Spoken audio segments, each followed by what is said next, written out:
Hey everyone, today I just want to kind of talk about photography and copyright. And what I really want to touch on are just a couple aspects about your copyright in the photographs that you take. So for the most part, but for some instances, the pictures that a photographer is taking is theirs and they have a copyright ownership to it as well. And with that comes the right that nobody should steal your picture and use it for their purposes or for their gain.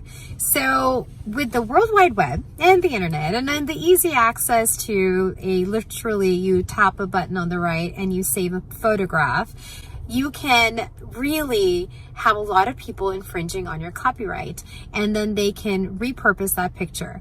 So a couple ways to protect your copyright is that one, put a watermark somewhere, either on the bottom, on the left side, on the right side, wherever, just somewhere where it shows your name.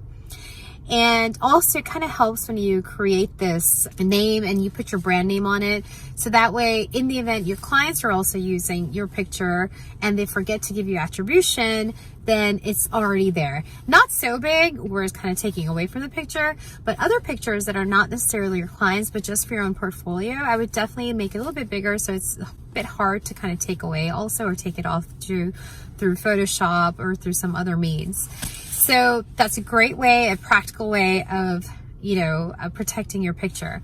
Now, another way to protect your copyright is also through your contract, because it's truly one of the best tools to have. And what's really important is that you want to have in your contract something with your clients where you are telling them who owns that picture. Is it them or you? And then if they do own it or if you own it, then who has the license to use what parts of that picture, like to share the picture or to post it somewhere, and basically how to use that picture. So it's really important to have that in your contract as well.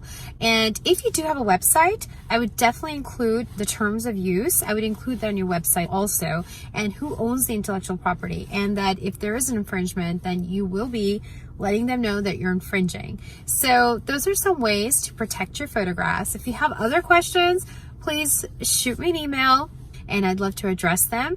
And I hope these were helpful. Let me know. Bye. Have a great day.